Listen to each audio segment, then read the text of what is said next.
Hi friends, welcome to E Concept. आज हमारा topic होगा थ्योरीज ऑफ इंटरनेशनल ट्रेड। इसमें हमारे पास 5 थ्योरीज हैं। First we have mercantilism, then comes theory of absolute advantage. तीसरे नंबर पे हमारे पास होगी theory of comparative advantage. Then we will have factor proportion theory, और आखिर में हमारे पास 5वीं जो सी थ्योरी होगी वो होगी प्रोडक्ट लाइफ साइकिल थ्योरी। आज हम इन 5 थ्योरीज को डिस्कस करेंगे। इससे पहले जो सी हमारी वीडियो थी उसमें हमने इंटरनेशनल ट्रेड को डिस्कस किया था regarding its types, needs, advantages and disadvantages और पॉसिबल बैरियर्स जो किसी भी इंटरनेशनल ट्रेड को मुतासर कर सकते हैं। So let's move on. First we have first theory named mercantilism. ये आज से तकरीबन 500 साल पहले पेश हुई, और इसका जो सा की कॉन्सेप्ट था वो ये था कि किसी भी कंट्री की जो सी वेल्थ होती है वो उसके अकोमोलेटेड ट्रेयर पे डिपेंड कर रही होती है in the form of gold and silver. आसान लफ्ज़ों में, जिस कंट्री के पास जितना ज़्यादा गोल्ड एंड सिल्वर होगा वो उतना ज़्यादा रिच होगा। एक्चुअली 500 साल पहले जो सी ट्रेड होती थी वो mostly in the form of gold and silver होती थी। यूजुअली करेंसी यूज़ नहीं होती थी in the form of notes और जो भी कोइंस हैं। तो अब गोल्ड यूज़ होता था और सिल्वर यूज़ होता था, और इवन के अगर कोइंस भी थे वो भी इनके थे। और इस थ्योरी ने प्रमोट क्या किया? इस थ्योरी ने प्रमोट किया कि आप अपनी एक्सपोर्ट को बढ़ाएं, इनकरेज किया एक्सपोर्ट को, ताकि आप ज़्यादा से ज़्यादा रेवेन्यू जनरेट करें in the form of gold and silver. और जो सी इंपोर्ट्स हैं, मतलब आप किसी और कंट्री से चीज़ें मंगवा रहे हैं, उनको डिस्करेज किया ताकि आपका रेवेन्यू किसी दूसरे कंट्री के पास ना जाए। इस थ्योरी ने 3 से 4 चीज़ें थी जिनको प्रमोट किया। उनमें एक था imperialism, tariff, subsidies and militarism. Imperialism का मतलब ये होता है कि जब कोई भी एक कंट्री अपना जो सा फोर्स का एरिया जो जिसके ऊपर उसका इख्तियार होता है उसको जब बढ़ाता है, मे बी किसी जंग के थ्रू या किसी और कॉलोनाइजेशन किसी भी तरीके से करता है, तो वो इंपीरियलिज्म में आता है। फॉर एग्जांपल, जब ब्रिटिश इंडिया में आए तजारत की गर्ज से, देन उन्होंने कुछ जंगें भी लड़ी, इन्वेजन भी किया, और देन उन्होंने पूरे इंडिया के ऊपर ऑक्यूपाई कर लिया।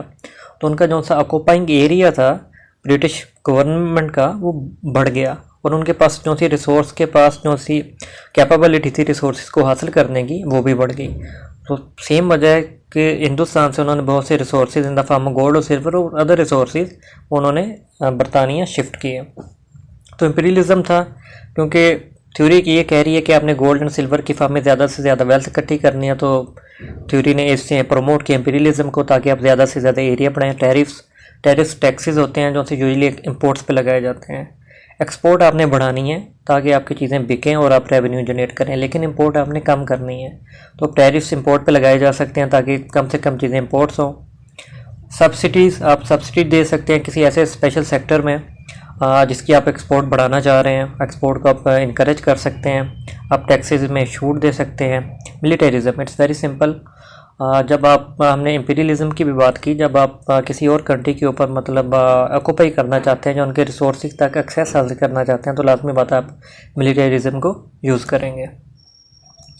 Then we have theory of absolute advantage.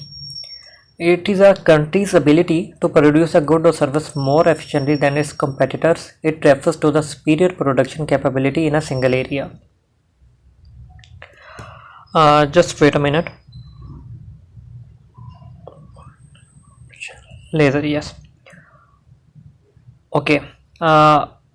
यहाँ पे बात आती है सिंगल एरिया की, और हम सेम जो सी हमारे पास नीचे टेबल है उसमें हम एग्जांपल डील करेंगे ऑटोमोटिव सेक्टर की। एक सेम एरिया में हमारे पास 2 कंट्रीज़ हैं, और वो किसी सेम एरिया में एक कंट्री की जो सी मैन्युफैक्चरिंग कैपेबिलिटी है वो दूसरे कंट्री से बेहतर है।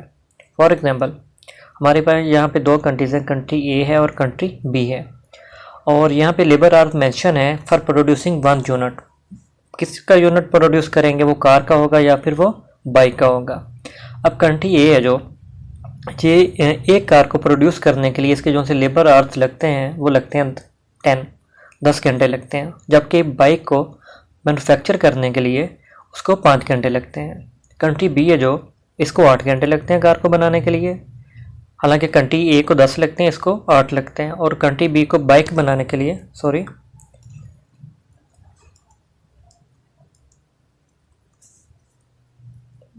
कंट्री बी को बाइक बनाने के लिए 2 घंटे लगते हैं। अब हम देख सकते हैं कि जो सा कंट्री बी है इसको कंट्री ए की निस्बत दोनों केसेस में कार और बाइक की निस्बत में एडवांटेज हासिल है। ये कम घंटों में एक चीज़ बना रहा है, एक यूनिट प्रोड्यूस कर रहा है, कार का भी और बाइक का भी।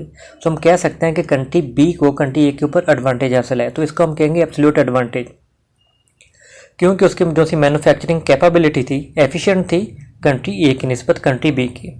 तो ये तो हो गया हमारा theory of absolute advantage. Now we have theory of comparative advantage.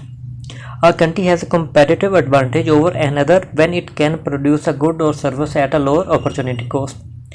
Opportunity cost ये होती है कि लेट्स से आपके पास दो चॉइसेस हैं। एक तो ये है कि आपके पास 1 मिलियन रुपीज़ हैं, उससे आप किसी अब्रॉड कंट्रीज़ में जाके आप अपनी डिग्री कंप्लीट कर सकते हैं। और दूसरी आपके पास चॉइस ये है कि आप उसका बिज़नेस स्टार्ट कर सकते हैं अपने मुल्क के अंदर या अपने शहर के अंदर। आप जो सी चॉइस ऑप्ट करते हैं, फॉर एग्जांपल आप ऑप्ट करते हैं कि जी आप बिज़नेस कर लेते हैं 10 लाख में, और आपकी जो सी अपॉर्चुनिटी कॉस्ट होगी वो होगी जो सी आपने मिस करती इस ऑप्शन को चूज़ करते हुए, वो आपकी होगी कि आप 10 लाख में बाहर जाके कोई डिग्री हासिल कर सकते थे। तो अगर आपके पास दो ऑप्शन है, इवन कि आपके पास 5 भी ऑप्शन है, लेकिन जो से मोर 2 इम्पोर्टेंट ऑप्शन होंगे उनमें लाजमी बात आप एक चूज़ करेंगे, और जो सब छोड़ देंगे वो आपकी अपॉर्चुनिटी कॉस्ट होगी और वो आपकी लॉस्ट होगी, मतलब आपने उसको चूज़ नहीं किया। तो थ्योरी ऑफ कंपैरेटिव एडवांटेज कहती है कि जो सा कंट्री लोअर अपॉर्चुनिटी कॉस्ट पे प्रोड्यूस करता है उसको एज हासिल होता है। अब उस सेम एग्जाम्पल से हम उस चीज़ को समझेंगे। हमारे पास सेम एग्जाम्पल है जिसको हमने डिस्कस किया। कंट्री ए 10 घंटों में एक कार बना रहा है और बाइक को 5 घंटों में बना रहा है, जबकि कंट्री बी 8 घंटों में बना रहा है, एक कार 2 में बना रहा है। तो एब्सोल्यूट एडवांटेज तो कंट्री बी को हासिल है। अब अगर हम सेम चीज़ आगे लेके जाएं, हम इसको डिवाइड कर लेते हैं 2 बाइक्स में। फॉर एग्जांपल अगर ये देखें 5 घंटे में बन रही थी एक बाइक और 10 घंटों में बन रही थी एक कार। अगर हम 10 घंटों में एक कार नहीं बनाते तो हम कितनी बाइक्स बना सकेंगे? हम 2 बाइक बना सकेंगे। 10 डिवाइडेड बाई 5, मतलब ये कंट्री ये फैसला करता है कि मैंने कार्स नहीं बनानी, जो से मैंने 10 आवर्स में लगा रहा था मैन्युफैक्चरिंग अपनी ऑटोमोटिव सेक्टर में, मैं कार नहीं बनाता, मैं बाइक बनाता हूँ। बाइक बनाने के लिए लगते हैं 5 घंटे। तो जब 10 घंटे कार वाले बाइक बनाएगा तो उसमें 2 बाइकें उसकी बन जाएंगी, ठीक है। अब बाइक की अगर हम बात करें तो वह बाइक बना रहा था 5 घंटों में एक, जबकि कार बना रहा था 10 घंटों में। अब वो कहता है कि जी मैं बाइक नहीं बनाता, मैं कार बनाता हूँ। तो कार कितनी बनाएगा वो? 0.5, 5 डिवाइडेड बाई 10, तो वो 0.5 आ गया। अब इसके पास दो इसके पास मतलब लेट्स से आपके ऑप्शन है, या तो ये बाइक बनाए या ये कार बनाए। अब इसके पास 2 सिनेरियोज हैं, 2 हर एक की कॉस्ट डिफरेंट होगी, उसके मतलब जो बेनिफिट्स हैं या रेवेन्यूज़ हैं वो डिफरेंट होंगे। लेकिन हमारे पास यहाँ पे ये सिनेरियो ये आ रहा है कि या तो ये 0.5 कार बनाएगा, मतलब आधी कार बनाएगा, 2 बाइक बनाएगा। हम इसको 2 से भी मल्टीप्लाई कर सकते हैं अगर आपने कंप्लीट उसको मतलब फ्रैक्शन में नहीं लेना। मतलब मिसाल के तौर पर 2 से मल्टीप्लाई करें दोनों को तो ये एक कार बनाएगा या 4 बाइकें बनाएगा, इस तरह। अब अगर हम कंट्री बी की बात करें, ये 8 घंटों में एक कार बना रहा था जबकि बाइक को 2 घंटों में बना रहा था। अब अगर ये कहे कि मैंने कार की जगह सिर्फ बाइक्स बनानी है, तो ये कार की जगह जो से 8 घंटे ये अपने यहाँ पे लगा रहा था, तो ये उतनी देर में 4 बाइकें बना लेगा। और अगर ये कहता है कि मैंने बाइक की जगह कारें बनानी है, तो 8 घंटों में एक बाइक बना रहा था। अब इसके पास बाइक के लगते थे 2 घंटे, तो कितनी कारें बना लेगा ये इस 2 घंटों में? 2 डिवाइडेड बाई 8, वो आ जाएगा आपका 0.25 कार्स। अब अगर हम यहाँ पे बात करें, कंट्री ये है वो उसके पास 2 ऑप्शन है, 0.5 कार है, 2 उसके पास बाइक्स हैं, जबकि कंट्री बी के पास 4 बाइक्स हैं, 0.25 कार्स हैं। इसमें आप ये देख सकते हैं कि कंट्री जो सा ए है उसके पास एक ऑप्शन है कि वो बाइक बना लेता है और वो कार को छोड़ देता है, ठीक है। और कंट्री जो सा बी है वो ये ऑप्शन है, उसके लेट से वो बाइक बना लेता है या वो कार को छोड़ देता है, या वो कार बना लेता है बाइक को छोड़ देता है। कंपैरेटिव एडवांटेज जब हम थ्योरी बताएगी कि किसको एडवांटेज हासिल है। हमारे पास यहाँ पे आ रहा है country has a comparative advantage in producing cars while B has a comparative advantage in producing bikes. कि वो किस तरह? अब इसके पास 0.25 कार्स हैं और 4 बाइक ये बना सकता है, इसके पास 2 ऑप्शन है, तो लाजमी बात है ये ऑप्शन है जो सा मोर वायबल है कंट्री बी के लिए कि 0.25 कार की निस्बत वो 4 बाइकें बना सकता है। जबकि अगर इसकी हम बात करें 0.5 कार्स हैं, इसके पास 2 बाइक्स हैं, तो इसके लिए ज़्यादा वाइबल ऑप्शन है कि ये 0.5 कार बना ले। 2 नंबर इसके ज़्यादा हैं, लेकिन अगर इसकी निस्बत बात करें, किसी ने एक टेक्नोलॉजी के अंदर मूव करा है तो इसको लॉस बहुत कम हो रहा है। बाइक अगर हम सिर्फ नंबर्स की ही बात करें, कॉस्ट वगैरह को अगर हम भूल भी जाएं, उसकी निस्बत इसका डिफरेंस बहुत ज़्यादा है। तो इसके पास ऑप्शन है या तो ये 0.25 कार बनाए या 4 बाइक बनाए, डिफरेंस बहुत ज़्यादा, तो ठीक है जी, ये बाइक के साथ जाएगा। लेकिन ऑन द अदर हैंड इसमें इतना डिफरेंस नहीं है। 0.5 आपकी कार्स हैं, 2 बाइक्स हैं, कार का वॉल्यूम भी बड़ा होता है, रात में बात उसके रेवेन्यूज, उसका बेनिफिट वो भी बड़ा होगा, ठीक है। तो 20 ए के लिए हम कह सकते हैं ठीक है जी, ये कार के लिए टेक्नोलॉजी में जा सकता है, जबकि जो सा 20 बी है वो बाइक के लिए जा सकता है। तो ये हमारी है theory of comparative advantage. Next we have factor proportion state theory. इसको हम ये भी कहते हैं लेबर वर्सेस कैपिटल इंटेंसिटी। अब कंट्री 2 तरह के होते हैं। कुछ कंट्रीज ऐसे होते हैं जिनके पास लेबर इंटेंसिव रिसोर्सेज होते हैं। फॉर एग्जांपल उनके पास पॉपुलेशन बहुत ज़्यादा होती है और उनका जो से मेजर मतलब रिसोर्सेज होते हैं वो लेट से एग्रीकल्चर होते हैं। और कुछ कैपिटल इंटेंसिव कंट्रीज़ होते हैं जिनके पास आप कह सकते हैं कि कैपिटल बहुत ज़्यादा होता है, आई मीन रुपया या मनी बहुत ज़्यादा होती है।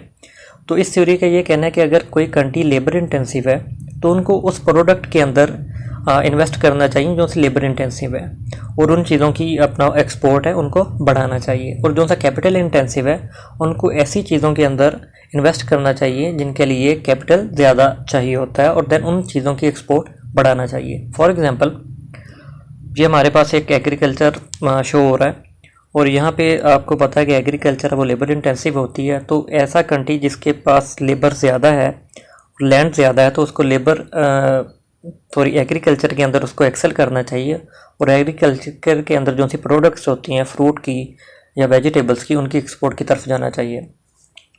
जबकि दूसरी तरफ अगर कोई कैपिटल इंटेंसिव कंट्रीज़ है जिसके पास कैपिटल ज़्यादा, तो कोई भी हाई टेक के अंदर इन्वेस्ट कर सकता है और उसको एक्सपोर्ट कर सकता है। Next we have product life cycle theory. We have product international product life cycle. हमारे पास एक न्यू प्रोडक्ट है, मैच्योर प्रोडक्ट स्टेट है और स्टैंडर्डाइज प्रोडक्ट है। यहाँ पे हमारे पास 3 ग्राफ में 3 हमारे पास लाइंस हैं। एक डेवलप्ड कंट्रीज़ की है, एक डेवलपिंग कंट्रीज़ की और है इन्वेंटर्स कंट्री की। जो सी मोस्ट डार्क है ये है इन्वेंटर्स कंट्री की। ये हमारे पास टाइम फ्रेम है, हॉरिजेंटल लाइन है, इसके ऊपर हमारे पास नेट एक्सपोर्ट्स आ रही हैं और नीचे हमारे पास लाजमी बात है इंपोर्ट्स हैं। अच्छा, अगर हम डिस्कस करें, यहाँ पे न्यू प्रोडक्ट बनना स्टार्ट हुआ, ठीक है जी, और ये वो कंट्री था जो से डार्क लाइन वाला था, इन्वेंटर्स कंट्री था। क्वाइट पॉसिबल है कि न्यू प्रोडक्ट यहाँ पे जाके बना इस पॉइंट पे, इसने यहाँ तक इसने अपनी डोमेस्टिक नीड्स पूरा की और यहाँ पे ये काबिल हो गया कि जो इसको एक्सपोर्ट कर सके। कहने का ये मतलब है न्यू मार्केट में, एक्सपोर्ट के मार्केट में यहाँ पे चीज़ लॉन्च हुई, यहाँ पे इसने एक्सपोर्ट करना स्टार्ट कर दिया। यहाँ पे जाके प्रोडक्ट मैच्योर स्टेज में पहुँच गई। हमारे पास स्टेजेस होती हैं, इंट्रोडक्शन होती है, मैच्योर होती है, डिप्लीशन स्टेज होती है प्रोडक्ट की। अच्छा, यहाँ पे जाके मैच्योर हुई, यहाँ पे जाके स्टैंडर्डाइज प्रोडक्ट होगी और यहाँ पे जाके ये नीचे चली गई। मतलब यहाँ तक इसे एक्सपोर्ट किया और यहाँ पे जाके ये उसी चीज़ को इंपोर्ट करना स्टार्ट हो गया। इस कॉन्सेप्ट की तरफ हम बाद में आते हैं, पहले हम डिस्कस कर लें डेवलप्ड कंट्रीज़ को। डेवलप्ड कंट्रीज़ वो होते हैं, इन्वेंटर्स कंट्री तो नहीं है वो, लेकिन वो डेवलप्ड कंट्रीज़ हैं, तरक्की याफ्ता ममालिक हैं। चूँकि इनके पास पैसा ज़्यादा होता है, जैसे ही न्यू प्रोडक्ट मार्केट के अंदर ला चुकी, इन्होंने उसको इंपोर्ट करना स्टार्ट कर दिया। इंपोर्ट करते रहे, मैच्योर लाइफ पे भी जहाँ पे पहुँच गई प्रोडक्ट। देन उन्होंने उसी चीज़ को, इंडस्ट्री ने इनकी ने एक्सेल किया, उस चीज़ को इन्होंने खुद बनाना स्टार्ट कर दिया और इसको एक्सपोर्ट करना स्टार्ट कर दिया, और इन द एंड इन्होंने भी उसको इंपोर्ट करना स्टार्ट कर दिया। अब जो सी रेड वाली लाइन है ये है डेवलपिंग कंट्रीज़ की। ये वो कंट्रीज़ होती हैं जो सी इन दोनों कंट्री से पीछे होते हैं, जिनको हम इकोनॉमी के लिहाज से कम तर या गरीब कंट्रीज़ भी कह सकते हैं। अब जब मैच्योर प्रोडक्ट पहुंची थी, दैट टाइम इन लोगों ने उस चीज़ को इंपोर्ट करना स्टार्ट कर दिया। सिंपल कॉन्सेप्ट इसके पीछे ये है, क्योंकि ये डेवलपिंग कंट्रीज है और हम अक्सर देखते हैं डेवलपिंग कंट्रीज के अंदर टेक्नोलॉजी काफ़ी देर से मूव करती है। फॉर एग्जांपल अगर हम यूएसए की बात करें, वहाँ पे जो टेक्नोलॉजी होती है वो हमारे कंट्रीज़ में, एशियन कंट्रीज़ में, स्पेशली इंडिया, पाकिस्तान में या बांग्लादेश में कुछ देर बाद आ रही होती है। तो ये वो सेम कंसेप्ट है। वहाँ पे जब मैच्योर प्रोडक्ट होती है तो हम लोग उसको इंपोर्ट करना स्टार्ट कर देते हैं ह्यूज नंबर्स में, एंड द लास्ट हम उसको बनाना स्टार्ट कर देते हैं और हम उसको एक्सपोर्ट करना स्टार्ट कर देते हैं उन्हीं कंट्रीज़ के अंदर। क्वाइट पॉसिबल है वो इन्वेंटेड कंट्री हो और या डेवलप्ड कंट्रीज़ हो।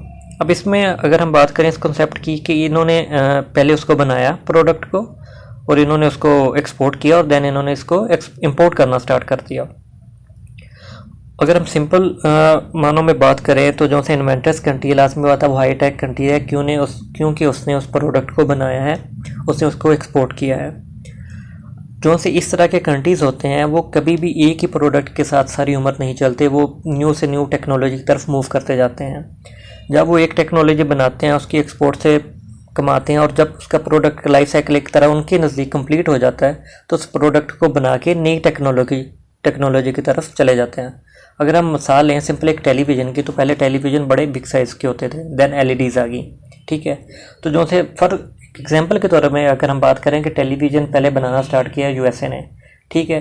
वो टेलीविज़न की जो सी टेक्नोलॉजी थी उन्होंने उसको एक्सपोर्ट किया, यहाँ पे आके उन्होंने छोड़ दिया उसको, क्योंकि वो एलईडी की तरफ मूव कर गए, न्यू टेक की तरफ मूव कर गए। लेकिन फिर भी उनकी किसी पॉपुलेशन की डिमांड थी, कम डिमांड थी, ज़्यादा डिमांड थी, वो अलग बात है।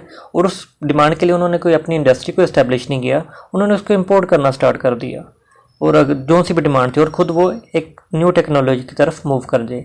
सेम केस हमारे पास है डेवलप्ड कंट्रीज़ का, क्योंकि ये भी उसको पहले इंपोर्ट करें फिर इसको एक्सपोर्ट करके दोबारा इंपोर्ट करना स्टार्ट कर देते हैं। डेवलपिंग कंट्रीज़ के सिलसिले में हमारे पास इंपोर्ट हो रही हैं, देन हमारे पास एक्सपोर्ट का ग्राफ ऊपर जा रहा है।